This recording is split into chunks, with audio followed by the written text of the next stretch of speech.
Well, hey there, everybody, and welcome to this week's episode of RA Raw. My name is Lori MacLean, and if you haven't been here before, this is my YouTube channel, and this is where I share my life and my journey with rheumatoid arthritis. I was diagnosed at the age of 2, and I'm now 43 years old, so I am in my 41st year with the disease. But this channel actually goes a little bit further than just talking about rheumatoid arthritis. You know, the general things that everybody knows about the joint pain, the fatigue, all of those usual, most commonly spoken about things. I like to take it one step further and talk about the things that aren't talked about. As of late, I've really been focusing on mental health because I think that is one of the biggest things that is connected to rheumatoid arthritis, and no one really talks about it. You don't see it discussed a lot in doctors' offices. I think it's one of the most misunderstood diseases. Most people think, it's an old people's disease. That is not true. As I said, I was diagnosed when I was 2, and most people think that it's, just a few achy joints or achy muscles. Again, that is so not the case. It goes a lot further than that. It affects our organs as well. I was diagnosed at the age of 8 with a condition called chronic uveitis. That is directly linked to rheumatoid arthritis. Quite often, those of us with rheumatoid arthritis also have a rash. That's not something that is common knowledge. So, in today's episode, I am going to talk about a couple of the things that aren't commonly known that can be associated with rheumatoid arthritis. So one of those things that's not commonly talked about with rheumatoid arthritis is a condition called interstitial cystitis. Now, I was diagnosed with this a couple of years back after what I thought was a long bout with a bladder infection. And what cystitis is inflammation of the bladder and of the urinary tract.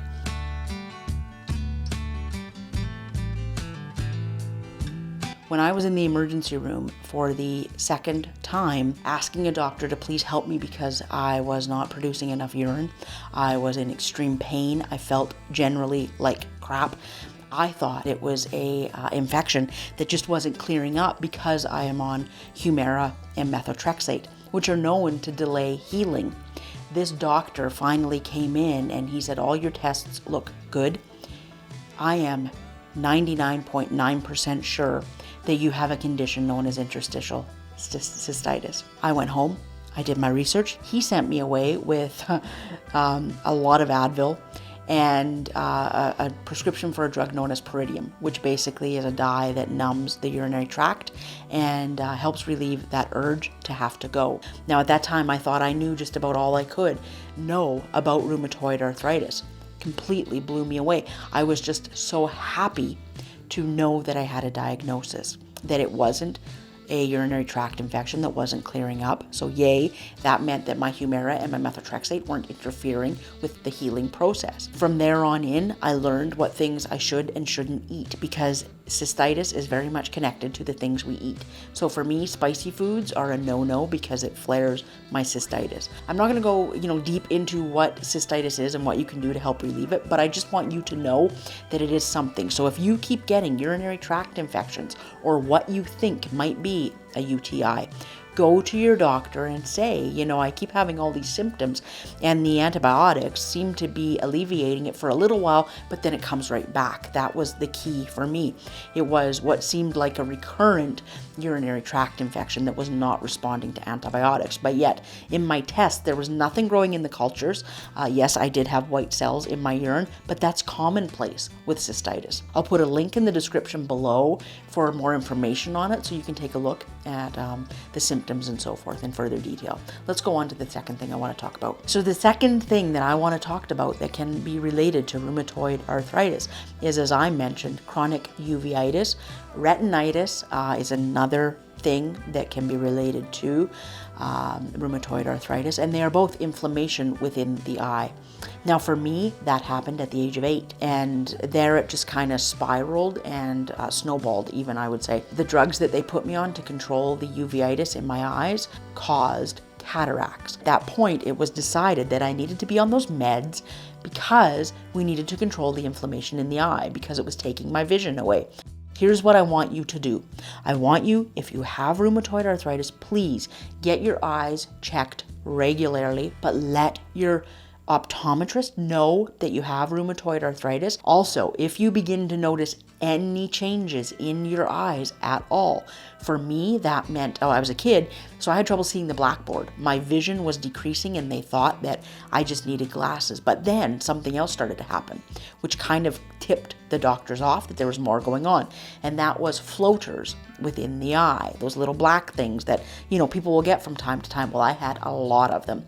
And they looked like little bugs or little worms that were black and just kind of literally, as it says, floating through my field of vision. And it was causing me quite a bit of issues. Plus, I was getting headaches and my eyes just felt like they were going to pop out of my head. They were so swollen feeling. Well, I got lucky and I went to an optometrist who took a look in there and said, wait a minute, it looks to me like there's inflammation in the back of the eye. Sure enough, there was. I was then sent to a retinal specialist who then sent me on to a chronic uveitis specialist. The guy saved my vision. For 2 years as a child, I was legally blind, and I was, as I've said, in the fog and somewhat in the dark. That was caused from the cataracts, which formed from the meds. Now, I know you're probably going, well, what good was that? They put you on medication that caused something else. Well, hey, let's be real and let's be honest. That happens when you have rheumatoid arthritis. Sometimes you have to make the choice between looking at the long term and dealing with the short term. So those are the two things that I want you to be aware of. One is inflammation of the bladder, known as interstitial cystitis. The second one is chronic uveitis retinitis, also associated with inflammation of the eye. This video is short today because I'll be honest, it is the day before I'm to be putting this thing out, and the reason I am filming late is because I had a cystitis flare. It made me think, wait a minute here, how many other warriors out there aren't aware of what cystitis is? For those of you who have been on my channel for a while and have been seeing my posts, my videos in the last month or so, I want you to know that I'm doing well. I'm feeling a lot better up here. Our kitties are doing amazingly well.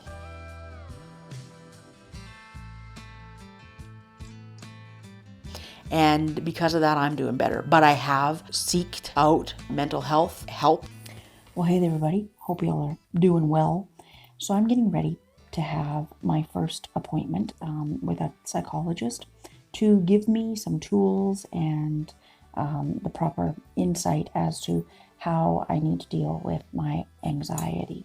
As you know, a few weeks ago, I had the worst anxiety I have ever had. And it stemmed from my little cat, Bella, getting sick. Just brought up all kinds of things that, wow. So I'll let you all know how it goes. This is the first time I've ever sat and talked with anyone like this. So yeah, it's online and I'm looking forward to it. Bye for now. I will be seeing a psychologist to help me with anxiety. My way of dealing with stuff is to deal with it head on. And I need the tools and I need to know how I can better manage anxiety in situations like that. The second thing I want to let you know is that my weight loss journey continues. Yesterday, I stepped on the scale. So it's been a couple of weeks since I stepped on the scale and thought I would today. I was really pleased with the results. Yay, 5 pounds down. Whee! I am 19 pounds down from where I started. I'm continuing to fast. I'm continuing to alter my diet. I try to take in as few carbs as I can. I'm eating a lot more real food, a lot more fruits and vegetables. In fact, that might have been part of what caused my cystitis flare, was that I was eating quite a bit of pineapple. And yeah, pineapple seems to be one of the triggers. So no more pineapple for me. I'm going to have to kiss it goodbye, I guess. Oh, man, I love pineapple. So I'll be back next week with another video. I hope you are doing well. Please comment below. Let me know how you're doing. I love to hear from you all. I really love this community that we are building here. It makes me happy. Take care, and I will see you next time. Bye for now.